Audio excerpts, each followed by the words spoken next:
కొన్ని సినిమాలు ఆలోచింపజేస్తాయి, ఇంకొన్ని సినిమాలు కంటతడి పెట్టిస్తాయి, మరికొన్ని సినిమాలు జీవితంలో విజయాలు సాధించడానికి ఇన్స్పిరేషన్ ఇస్తాయి. అలా కాకుండా ఒక సినిమా చూసిన తర్వాత జీవితం అంటేనే విరక్తి కలిగితే ఆత్మహత్య చేసుకోవడానికి పురిగొల్పితే ఒక సినిమా విషయంలో ఇదే జరిగింది. తమ ప్రేమ విఫలమవుతుందనే భయంతో, తమని పెద్దలు విడదీస్తారనే బాధతో ఒక జంట ఆ సినిమాలో ఆత్మహత్యకు పాల్పడింది. ఆ సినిమా ఇన్స్పిరేషన్ గా తీసుకుని 20 జంటలు ఆత్మహత్య చేసుకున్నాయి. అంతేకాదు, తాము ఆత్మహత్య చేసుకోవడానికి ఆ సినిమా ఇన్స్పిరేషన్ అని సూసైడ్ నోట్ రాసి మరీ చనిపోయారంటే ఆ సినిమా యువ ప్రేమికుల్లో ఎంత గాఢమైన ముద్ర వేసిందో అర్థం చేసుకోవచ్చు. ఇంతటి సంచలనం సృష్టించిన ఆ సినిమా ఏంటో తెలుసా? కమల్ హాసన్, సరిత జంటగా కె బాలచందర్ దర్శకత్వంలో రూపొందిన మరో చరిత్ర. ఆండాల్ ప్రొడక్షన్స్ పతాకంపై కె బాలచందర్ దర్శకత్వంలో రామ అరంగల్ ఈ చిత్రాన్ని నిర్మించారు. బాలచందర్ రాసిన కథకు గణేష్ పాత్రో సంభాషణలు, ఆత్రేయ పాటలు రాశారు. ఈ సినిమాకి ఏ పేరు పెట్టాలనే విషయంలో చాలా చర్చలు జరిగాయి. మొదట అనుకున్న పేరు మరో ప్రేమ కథ. ప్రేమ కథలోనే కొత్తదనం ఉన్న కథ కాబట్టి చరిత్ర అని వచ్చేలా ఉంటే బాగుంటుందని బాలచందర్ గారు అభిప్రాయపడ్డారు.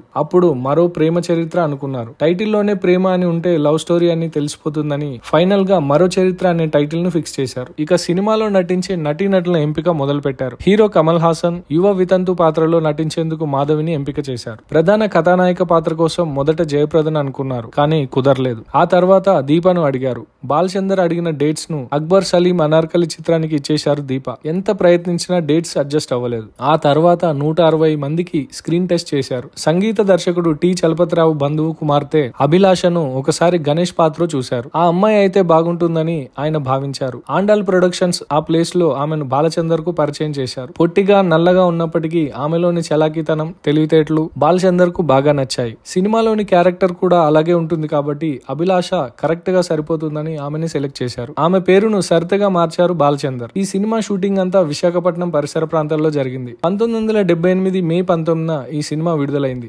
సినిమాకి అద్భుతమైన స్పందన వచ్చింది. బాక్సాఫీస్ వద్ద కలెక్షన్ల వర్షం కురిపించింది. ఈ సినిమాలోని బాలు, స్వప్న క్యారెక్టర్లకు యూత్ బాగా కనెక్ట్ అయిపోయింది. ఈ సినిమాలోని పాటలు బ్లాక్ బస్టర్ హిట్ అయ్యాయి. ఆచార్య ఆత్రేయ, ఎంఎస్ విశ్వనాథన్ ఇద్దరు టీనేజ్ కుర్రాళ్ళలా ఆలోచించి ఈ పాటలు రాయడం విశేషం. అప్పట్లో ఈ పాటల్ని బట్టి మరీ పాడుకున్నారంటే ఈ పాటలు యువతి యువకుల్లో ఎంత ప్రభావం చూపాయో తెలుసుకోవచ్చు. తమిళనాడు అంతా ఈ సినిమా తెలుగు వర్షన్ నే రిలీజ్ చేస్తే అక్కడ కూడా ఘన విజయం సాధించింది. మద్రాసులోని సఫైర్ థియేటర్ లో 556 రోజులు ఈ చిత్రాన్ని ప్రదర్శించారు. ఇదే సినిమాను 1981లో ఏక్ దూజే కే లియే పేరుతో హిందీలో రీమేక్ చేశారు. ఎల్వి ప్రసాద్ ఈ చిత్రాన్ని నిర్మించగా కె బాలచందర్ దర్శకత్వం వహించారు. హిందీలో కూడా ఈ సినిమా పెద్ద హిట్ అయింది. తెలుగు, హిందీ వర్షన్స్ హైదరాబాద్ లో 365 రోజులు ప్రదర్శింపబడడం విశేషం. ఈ సినిమా ఎండింగ్ ట్రాజెడీ అయితే ఆడియన్స్ సాటిస్ఫై అవ్వరని గణేష్ పాత్రో, ఆత్రేయ వంటి వారు బాలచందర్ తో అన్నారు. కానీ ఆయన మాత్రం తను కథగా ఏదైతే అనుకున్నాడో దాన్నే స్క్రీన్ పై చూపించారు. అది ప్రేక్షకులకు బాగా కనెక్ట్ అయిపోయింది. చివర్లో ప్రేమికులిద్దరూ ఆత్మహత్య చేసుకోవడం సినిమాకి బాగా ప్లస్ అయింది. ఈ సినిమా ఇన్స్పిరేషన్ తోనే మొదట ముంబైలోని జూహు బీచ్ లో ఒక జంట ఆత్మహత్యకు పాల్పడింది. ఆ తర్వాత వివిధ ప్రాంతాల్లోని 20 జంటలు ఆత్మహత్యలకు పాల్పడ్డాయి. దీనిపై మానవ హక్కుల సంఘం, అభ్యుదయ సంఘాలు సీరియస్ అయ్యాయి. సినిమాను డైరెక్ట్ చేసిన కె బాలచందర్ ను ఆ సంఘాల సభ్యులు తీవ్రంగా విమర్శించారు. మరో చరిత్ర 200 రోజుల ఫంక్షన్ లో బాలచందర్ మాట్లాడుతూ తన జీవితంలో చేసిన అతిపెద్ద పొరపాటు ఈ సినిమా తీయడమేనని అన్నారు. ఈ సినిమా తీసినందుకు ప్రతిరోజు బాధపడుతున్నానని, తనను క్షమించమని బహిరంగంగా కోరారు. యూత్ ని ప్రభావితం చేసే ఇలాంటి సినిమాలు ఇకపై చేయను అని ఆయన స్టేట్మెంట్ ఇచ్చారు. ఆ తర్వాత దానికి ప్రాయశ్చిత్తంగా 1992లో వానమే ఎల్లే చిత్రాన్ని రూపొందించారు. ఈ సినిమా అక్టోబర్ 2 పేరుతో తెలుగులో విడుదలైంది. రకరకాల కారణాలతో ఆత్మహత్య చేసుకోవాలనుకున్న 5 యువతీ యువకులు చివరికి ఆ ప్రయత్నాన్ని విరమించుకుని తమకు ఉన్న సమస్యల నుంచి బయటపడి జీవితంలో ఎలా విజయం సాధించారు అనే కథాంశంతో ఈ చిత్రాన్ని రూపొందించారు. ఈ వీడియో మీకు నచ్చితే లైక్ చేయండి, షేర్ చేయండి. తప్పకుండా మన ఛానల్ ని సబ్స్క్రైబ్ చేసుకోండి.